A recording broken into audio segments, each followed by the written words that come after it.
Welcome to All Things Moore County, Moore County's weekly radio show highlighting the many facets of the Sandhills. That includes real estate, lifestyle, community and neighborhoods. And now from 4 Properties, here's your host, Bill Sahadi.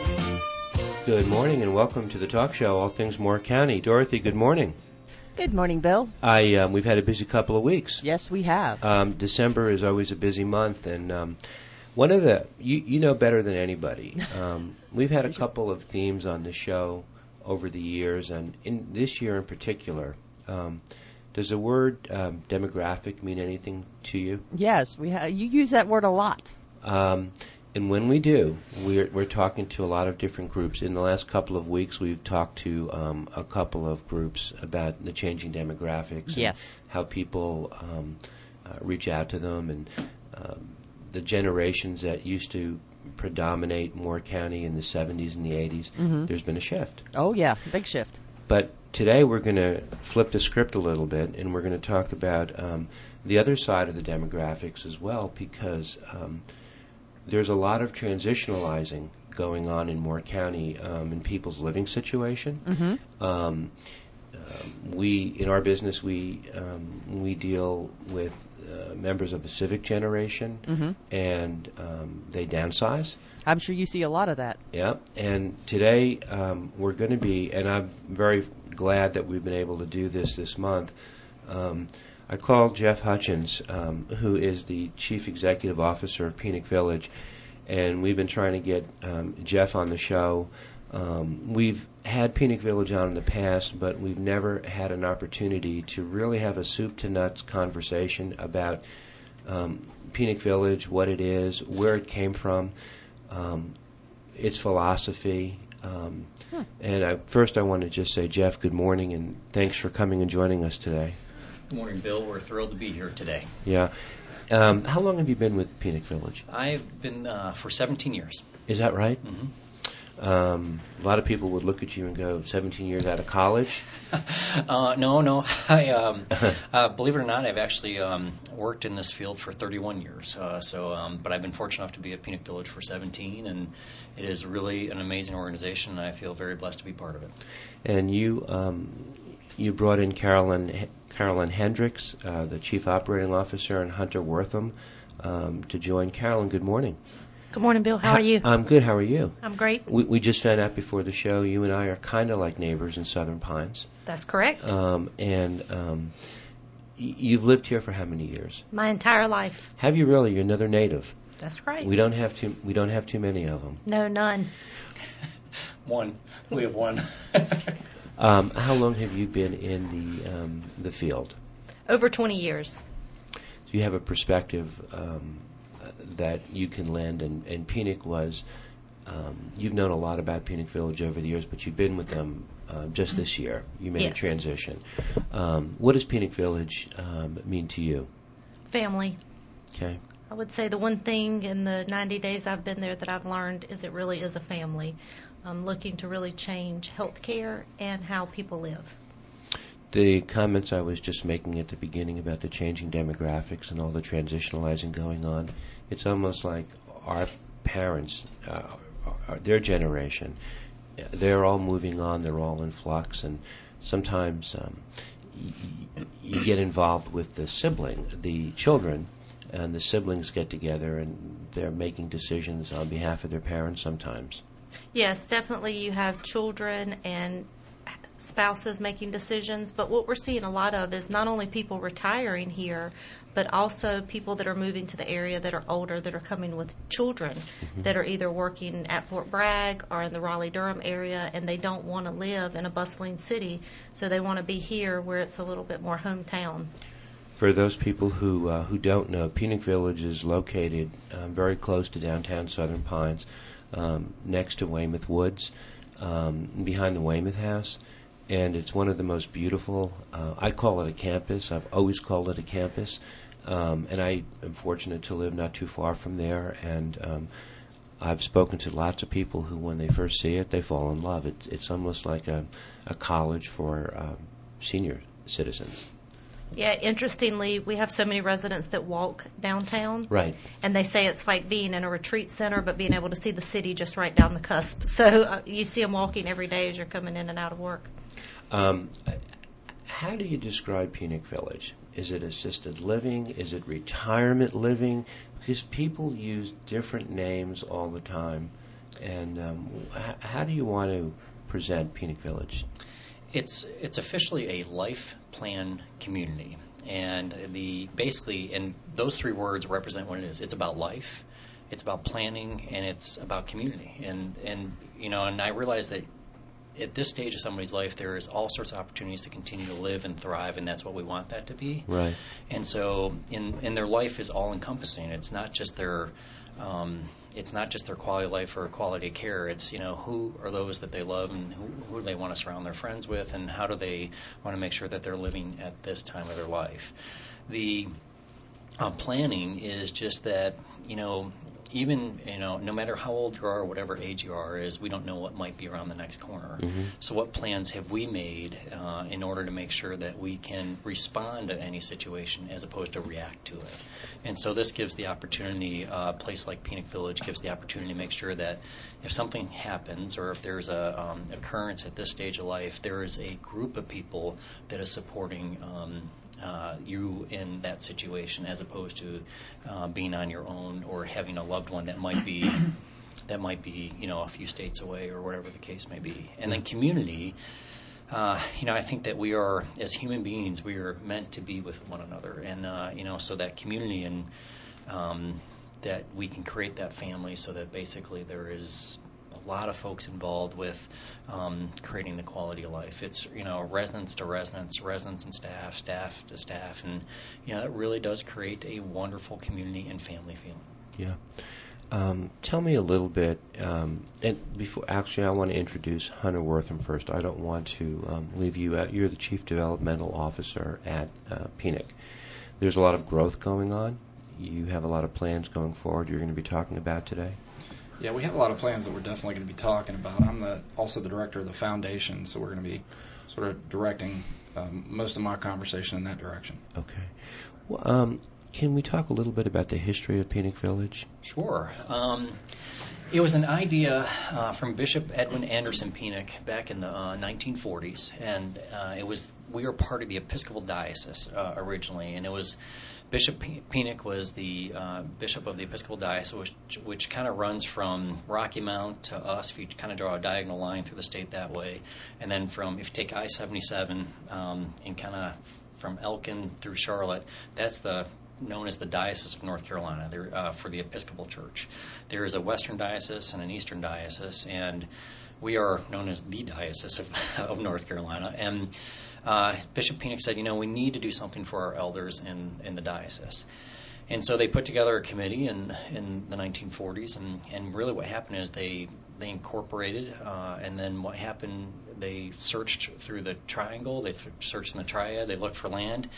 And actually, we're very fortunate that Hope Pollock, a longtime Southern Pines resident, convinced Mrs. Boyd to donate 13 and a half acres, and that's how Penick Village got started and how it ended up in the Sandhills. So that's how it really got going to start off with. And that's because you're positioned right behind the Weymouth. We are. Weymouth House. We are. And so the first 13 and a half acres, our original building was 29 rooms and 10 infirmary beds is the way it was listed, and when they opened the doors on April 15th, 1964. Mm-hmm. And the first resident who moved in was Olive Cook, and actually Hoke's daughter actually visited her on a regular basis and spent time on a regular basis, visiting and spending time over there. So it's since that time, we have grown. We're on 38 acres. We have about 150 independent living apartments and cottages. We have 42 residential assisted living and assisted living apartments. And then we also have 50 healthcare that falls under skilled nursing rooms and to be able to serve folks. And then we also have a home care that we also have going. So we have about 280 residents on campus. We have about 250 staff members, and so we stay very Is that busy. right? Yeah. 250 staff members to Wow. Well, if we've probably about 160, 170 are full time, and then there's part time and as needed employees too, because Right. 24 hours a day, 7 days a week, you've got to cover many shifts and making sure that folks' needs are being met. And our coworkers are very committed to living the mission and ministry of Penick Village. And I would say to what drives Penick Village and what really Penick Village is all about. We've talked about all these levels of care and all the the buildings or the apartments and cottages, but really what Penick Village is about is the mission. It's we are a family creating a loving community by making each day great for one another.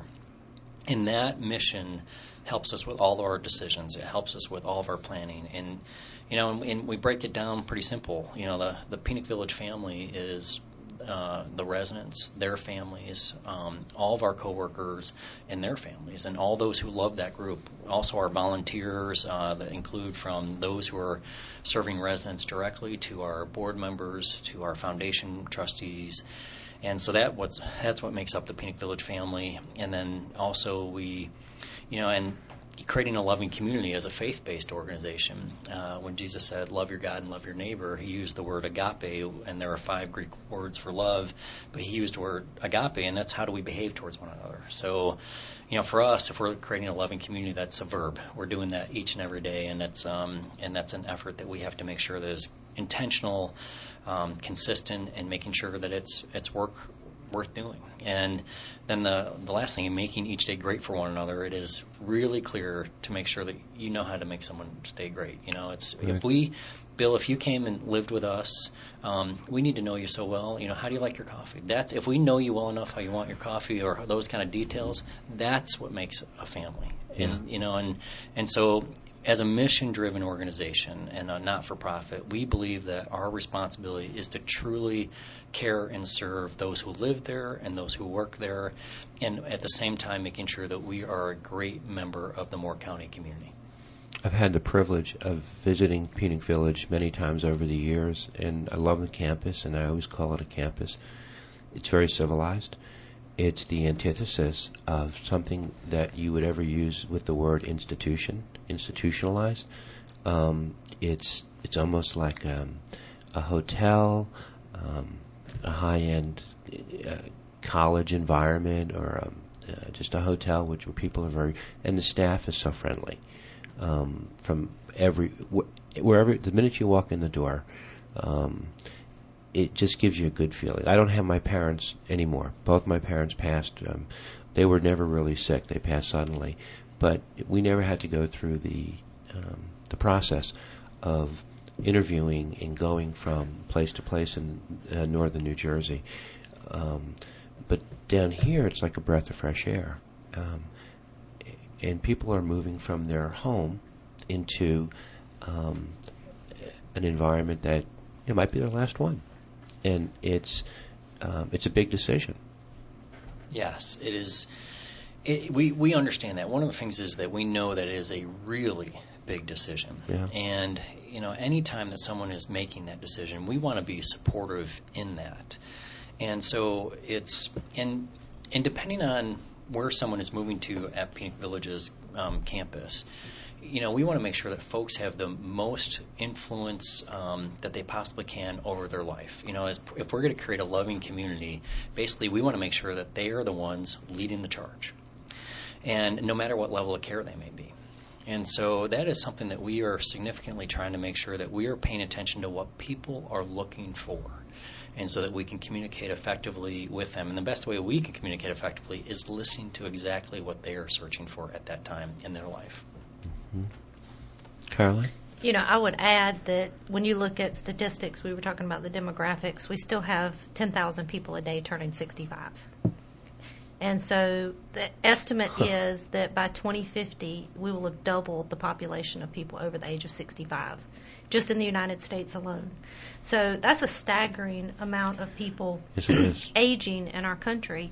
And we haven't been the most friendly country with aging. I mean, we don't really revere and love our elders like they do in other countries. So communities like Penick and others are very important to provide those services, but looking at not only what services we provide, but how we provide them is becoming more and more important. We have a large population that are sicker than they've ever been before. So the complexity of care that we're providing to the older adult is getting more difficult. But then we have the other segment of the older adult population that want to be very well. They're focused on wellness, healthy eating, exercise. Right. So you've got these two different, it's almost like night and day. Under the same roof. Under the same roof. And how do you do it, and how do you do it really well? So looking at how we change that in the future and then serve a larger portion, you're very fortunate that your parents never needed the services. Right. But the reality is 1 in 3 individuals is going to end up in long-term care. And no one wants to talk about that. We don't have the same long-term care insurance options that we had. People don't have pensions and retirements like they did 15, 20, or 30 years ago. Right. Many people have lost the majority of their investments because we have such a dynamic stock market, the best word I can use. So how do you look at making a good plan for yourself or your parent, and how do you advise them? Because we're not playing the same game we were 5, 10, or 15 years ago in healthcare or in life plan communities. We've been known as the CCRC, a continuing care retirement community, for all these years, and the reason it changed to life plan community is because people now do have to plan the rest of their life. To Carolyn's point, a couple of months ago, we helped a gentleman, and then Julie had actually spoken with him at some point. He wound up moving back to New Jersey to be closer to his family, his children, and we sold his house. It was about a $200,000 home. He was in his early 80s. I was shocked that he had a mortgage that was $160,000. It takes your breath away. You were starting to talk about that. Not everybody has the wherewithal that they once did, and there's so much uncertainty. And to be at that point in your life and to have that type of a mortgage puts them at a huge disadvantage. A huge disadvantage, not only heartbreaking. For handling their daily affairs, just thinking about the financial implications of that, but Right. You're 80 and you may have some health problems. How do you repair your roof? That's right. How do you manage getting somebody to come and fix your dishwasher? My refrigerator is not acting right, and I don't even know how to call. I can't imagine when I'm 80 who I'm going to call to get to come look at my refrigerator and hope that they don't do me wrong because I am older. Yeah, we're gonna come back in the second set. We have a lot to talk about. Our whole show is talking all about Penick Village, its place in the community, in our society, the purpose, and the good work that they do at Penick Village in Southern Pines. We'll be right back.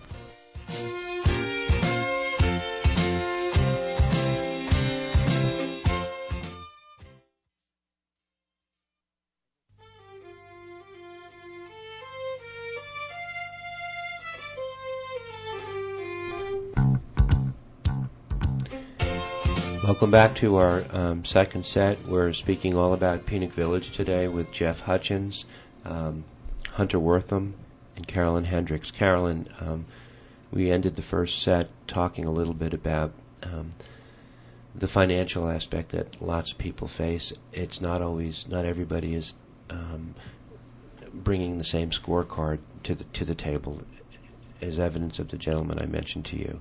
You probably see that all the time. People have different ways and means, and that's a challenge in itself. And so one of the questions, because we deal with people all the time, is the affordability aspect of Penick Village, and they do, I guess, comparison shopping.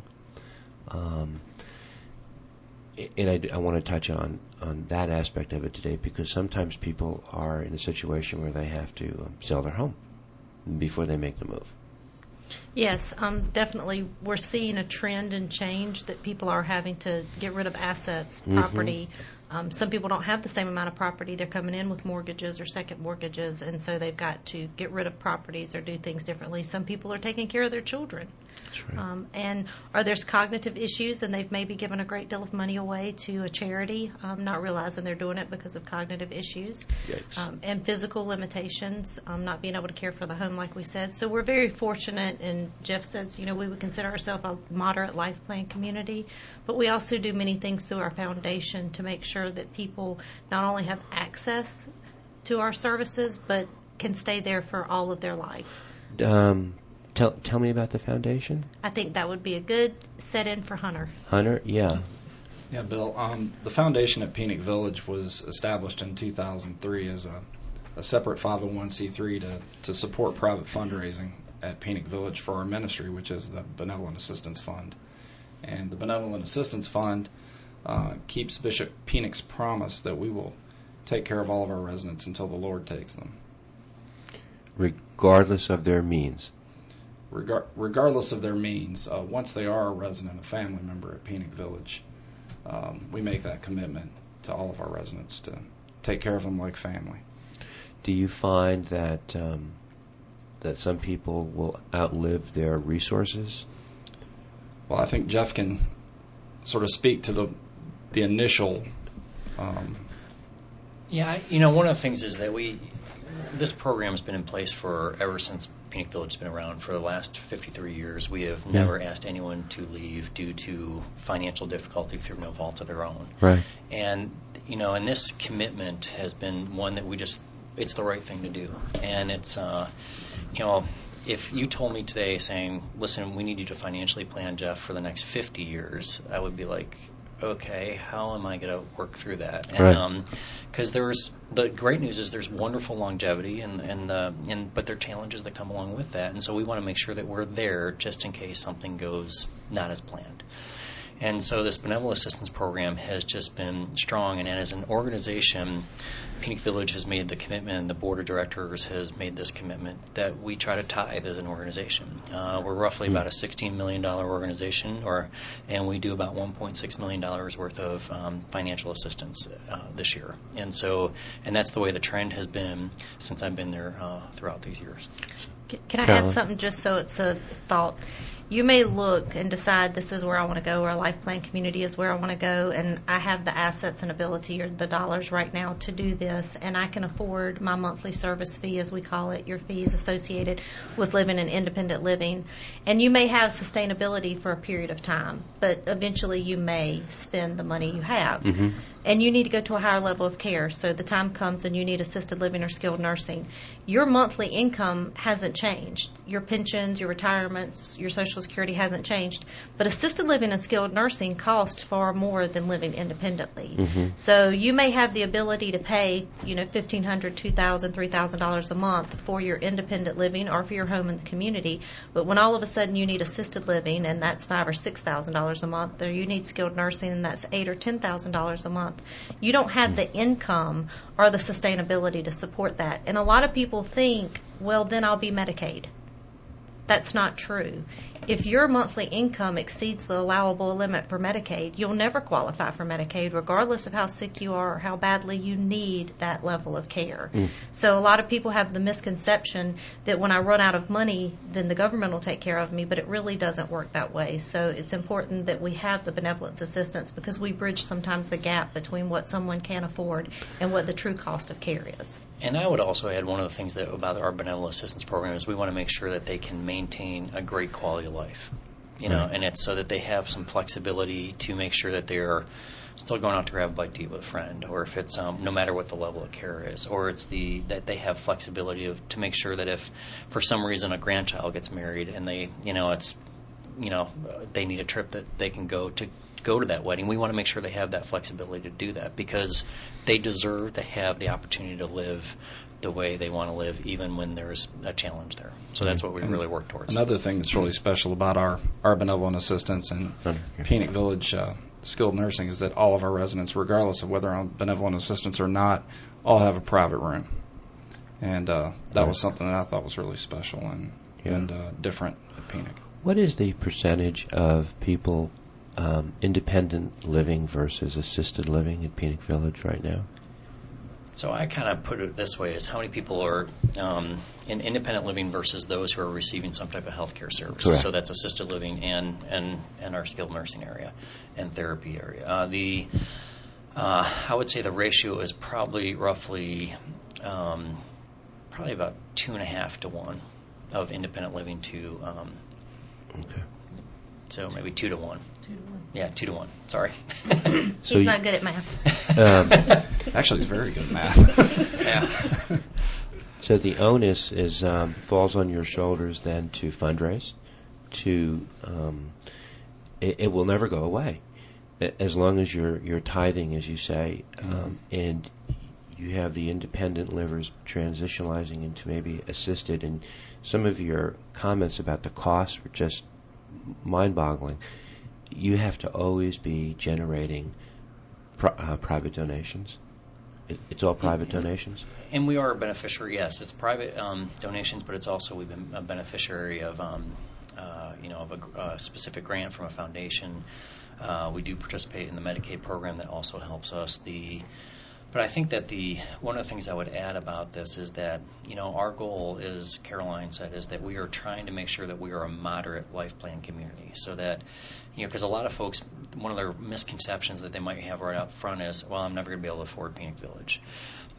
We've had lots of retired teachers there. We've had lots of retired, Episcopal priests. We've had folks that, that might not think that they can afford it, but they truly can. And, and that's one of our commitments. We really do want to be a moderate life plan community. So if somebody comes to you,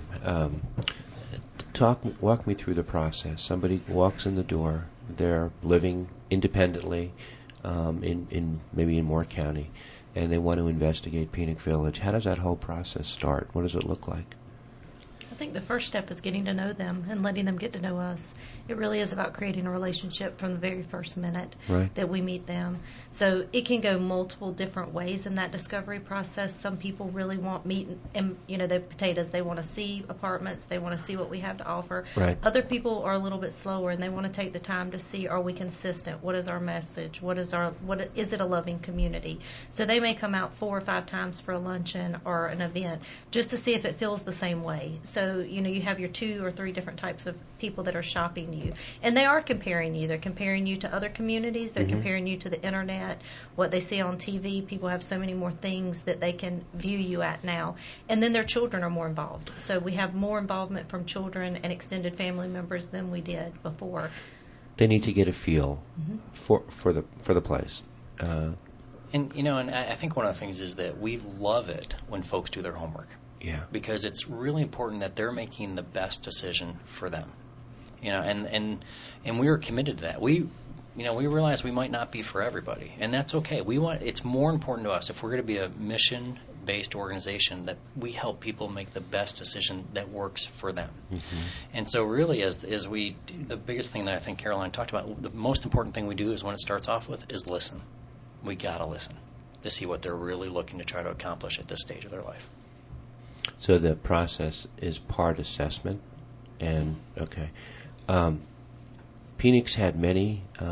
They've opened their doors on many different occasions with many different events to people from the public. I've had a privilege of attending some of them.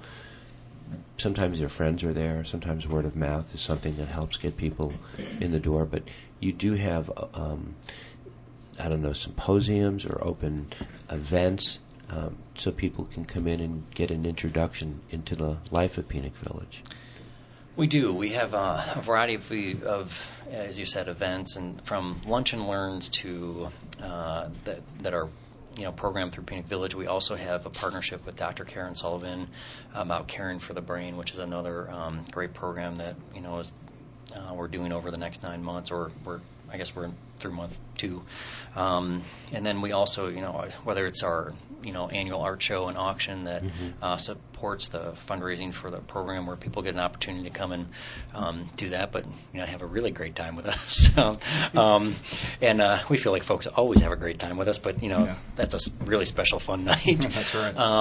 But I would also add that, I think where people, word of mouth is probably the most important connection for us. And so, and when all of us have gotten phone calls at one time or another and just said, hey, listen, can you talk to my mom about this, or can you talk to me about this, so that we could have the opportunity just to really understand.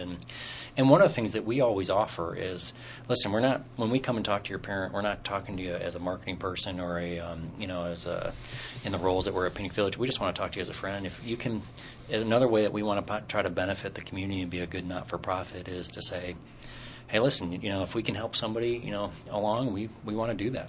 Your position is more of a counselor than it is as a salesperson. That I know for sure. I've seen that many times with people who I've known who have gone there. It's a listening, and then it's just can we guide you? Can we help you? It's not a marketing drive. It's not like that. No, we kind of. If I had to pick one word, I would say shepherd.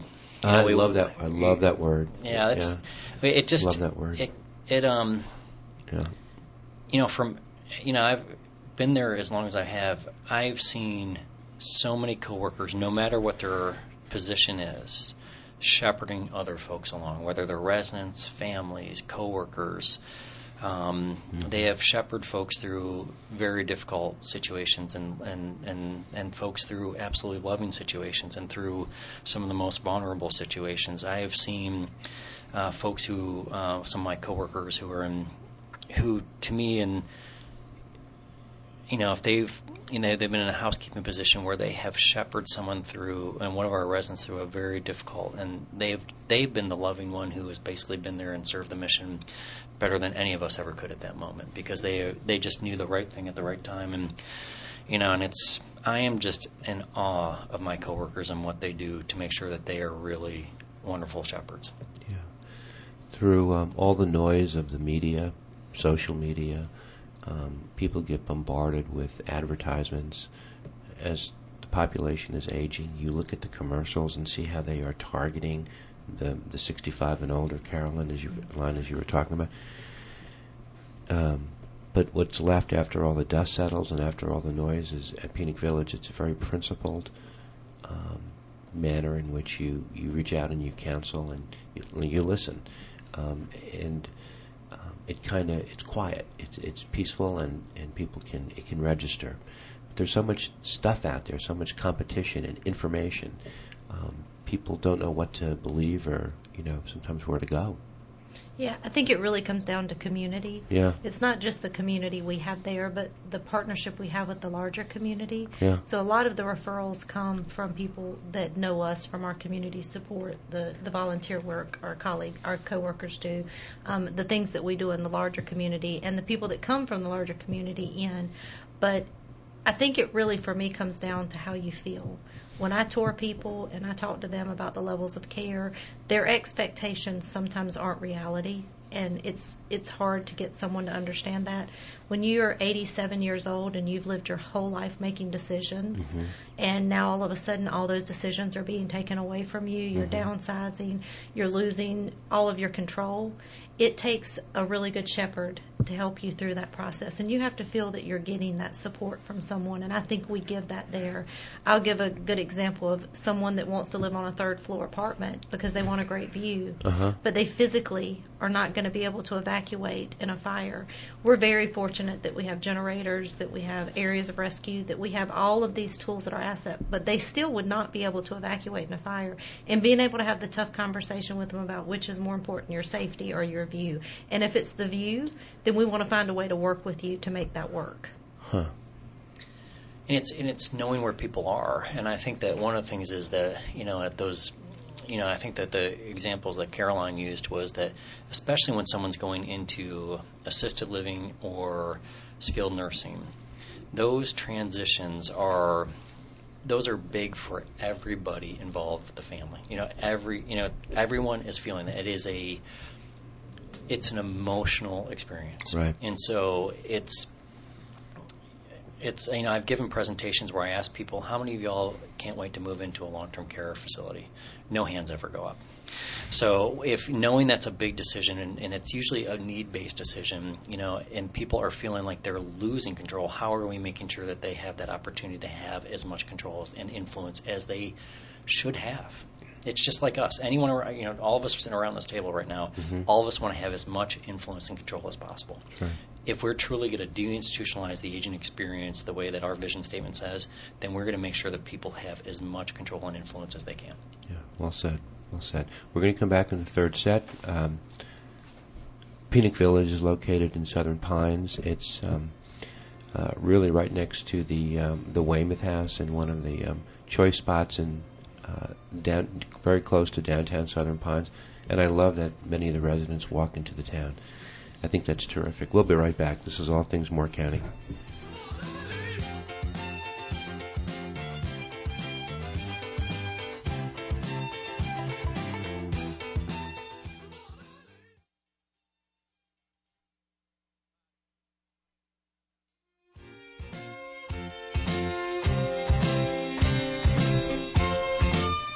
Welcome back to our final set. Dorothy, this new music is good, isn't it?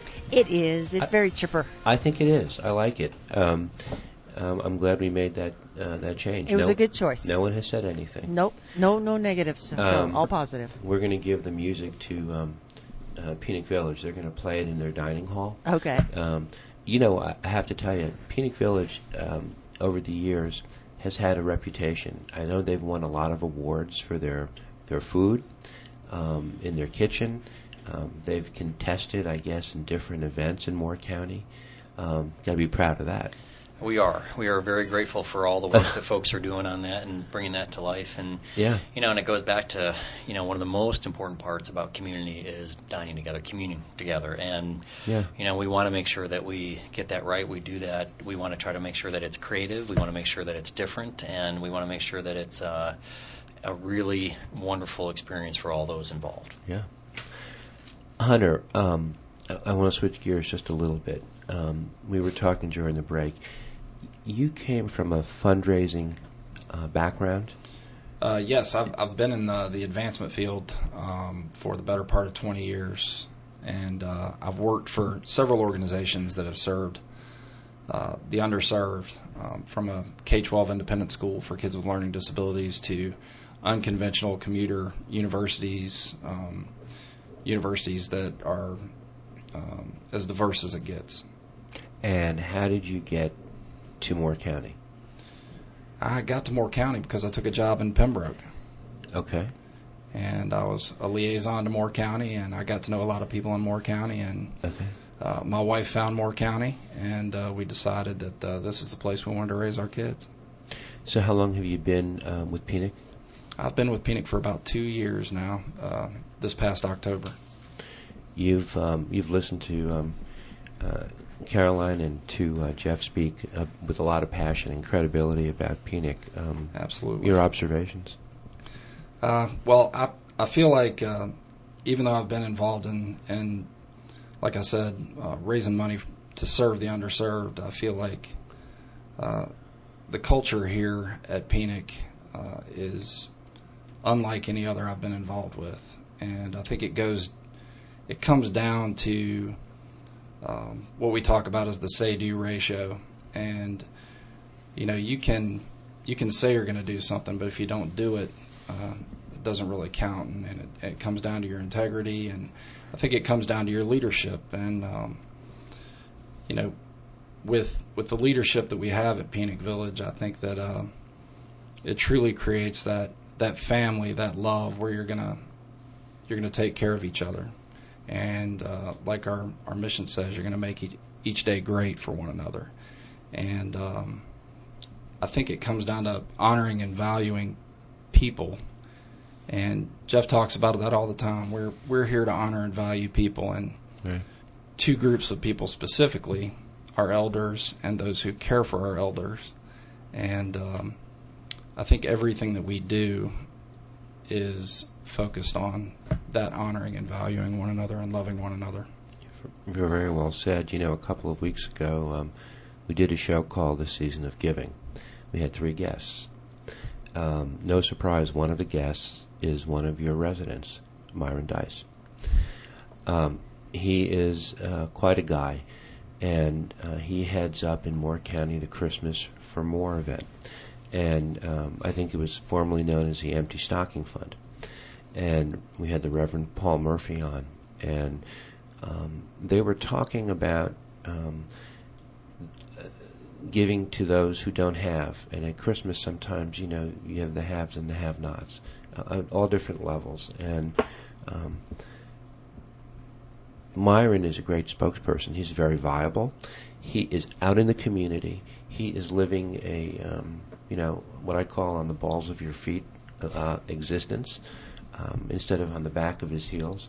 And he's got to be, he would be a great ambassador for some of the new people coming in. He's not shy. You're all smiling. He's got a great radio voice, too. He does. He does. Thinking I was anywhere close to where he was on his voice. I think that we've been very blessed that our this mission statement we've talked about is not just those of us who work there trying to implement it. Our residents and families are trying to do the same thing too. Right. And the example that you shared is a wonderful example about that too. And so we are all working on bringing this to life. It makes significant differences where we can make transformational differences versus transactional differences. Mm-hmm. And so I feel like I've been so fortunate to be able to be connected with a community that I would say gets it. What are the important things that we're going to worry about? What are the important things that we're going to chase? And how is it going to make a really significant difference in the lives of those who live there and work there? And also for us, the greater good of the community of Moore County. And, we have been, as Hunter talked about living in Moore County, I haven't been as lucky as Caroline has living here her entire life. But it's we have just been so fortunate being in this county, in this community, and just that Penick Village is here that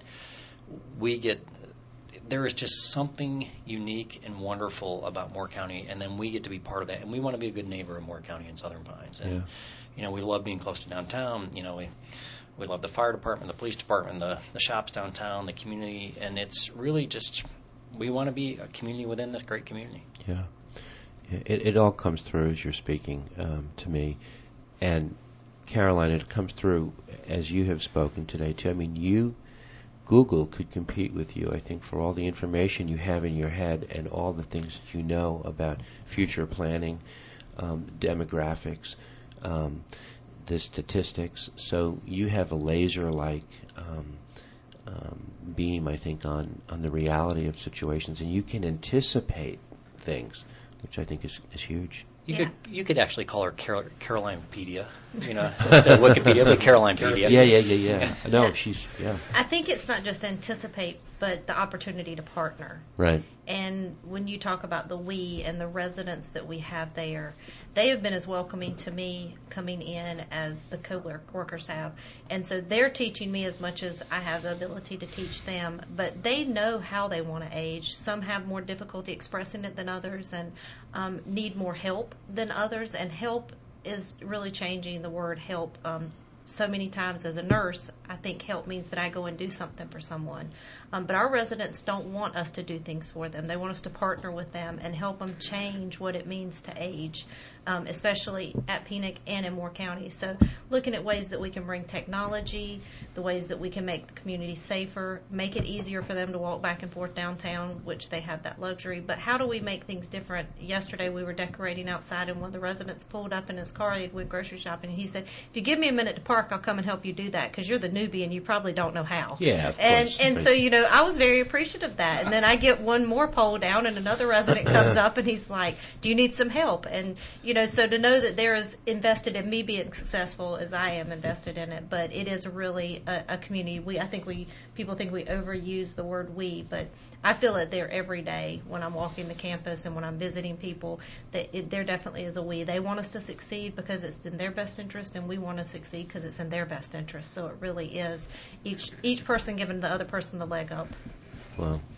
And it's intentional that the mission statement starts with we. Yeah. That is very intentional, and I would compare it to another amazing document, We the People. Yeah. That first word is there intentionally, and that's the same with our mission statement. Tell me, there's so much I want to cover. Tell me about the community center. Tell me about some of the things and the facilities that people will have when they come there. As you walk in, you've got a beautiful dining area. You've got card rooms. I mean, you have Carolyn. We have I haven't even found all the rooms yet, I don't think. Okay. I only get a new piece of the tour every time a fire alarm goes off. It's kind of the joke, but it's a very large campus, but it's nestled so tightly you can get from one location to the other. But the Life Enrichment Program does a great job of finding ways for everyone to be invested and involved, and you have cards. We have the beautiful libraries all throughout the campus. We have residents that are heavily involved in making sure that these areas are successful and that we do things. And technology, we're really trying to improve technology and enhance technology so residents from their apartment or their home or when they're in the Village House, which is our, you'd say, community center, have access to things. But we also know that that age group is not as likely to use technology as the next. So again, it goes back to that: how do we do just enough technology for the younger crowd as we do for the older? But it's every day there's so much going on that you can't even possibly keep up with it. I struggle just to try to go to certain activities so that I can see what's going on. I have a lot of residents that come by and talk to me, and they say that now that they're retired, they're much busier. They say they've never been so busy in their life because there's always something to do. Right. And you do provide access to group activities for those residents that want to take part, and those that don't have to. Correct. And they have Tai Chi and men's night out, and they have a ping pong club, and they play cards and educational opportunities, growth opportunities. One of the things, there was a book club that was led on Atul Gawande's Being Mortal book, so that there could be deep and conversations regarding that. One of the programs that we've also worked on recently is a racial reconciliation program at Penick Village that has included residents and coworkers. That was a year-long program that ended up with a D.C. pilgrimage that was with coworkers and residents. That was really powerful and amazing on a very complex subject. And then also going back to technology, one of the things is knowing that how technology is influencing every aspect of our life. Offering classes in education, our IT department has a Tech Tuesday. Our board chair has been volunteering for the last 2 years of teaching a class as a volunteer to our residents, which has been fantastic. And so it goes back to that again. It's everyone's involved with this to try to create a community. And it's that African proverb of "it takes a village to raise a child." We're big believers that it takes a village to really do anything in society, to sell a house, to you name it. It takes a village, and we think the same thing in the aging process. My own aging process, it takes a village, and so it's a support system that goes through, and that's one of the things that just we think makes us better as we continue to move forward as an organization. I get the level of commitment from everybody at this table, the credibility. I can't help but sit back and think to myself that it's a delicate dance, though, because you have to always have your eye on the necessary fundraising work that's necessary to do, all the good intentions in the world, but you still have to, you're not caught between a rock and a hard place, but we are in challenging economic times, and the waters are murky, and I don't see them settling. I see a lot of inconsistencies, and against that kind of a backdrop, you always have to be looking ahead. And you have a very important fundraiser, I think, coming up in February. This year. We do. We have our annual art show and sale February 23rd through 25th. Right. And we usually have between 300 and 350 people. And we have almost 100 regional and local artists and artisans. We have pottery and we have paintings. And we'll have a silent and a live auction this year. And last year we actually netted over $120,000 and grossed over $150,000 for the first time. Wow. This is an event that is by invitation. It's open to the public. We send out invitations and sell tickets. It is open to the public. Okay. Put me on the invitation list. I will, Bill. I think it's something, and actually a lot of the younger millennials, the people that I work with, they need to come and they need to see, because it's another form of housing, it's another form of living, and it's another level of existence in Moore County. I think it would be a great thing to do. Absolutely. And we talk about the art show as being a front porch to Penick Village. It's the first time that a lot of people will step through our door. And it's a very fun event. And I would just like to say, one of the previous parties that we had, one of our previous art show parties, I know there was a couple who were in their early 30s that I heard later said, they came to the preview party and they went out afterwards. They're like, we had more fun at Penick Village than we did going out. Yeah. So we know how to have a good time. That's right. Tell me about your website. we want to get. I know we're running short on time, but I do Sure. want people to be able to. So if people want to learn about Penick Village, our website, www.penickvillage.org, so PENICK village.org. And then, if that is a great way to gather information about us. The other way we personally think is probably one of the best ways is just come talk to us, and come ask us questions. Julie Tampa, Janine Cohn, and Jordan Medlin work in our marketing department, and I would say really it's the first Shepherds department. They're the ones who are really going to listen and find out where someone might be as they're thinking about this kind of decision.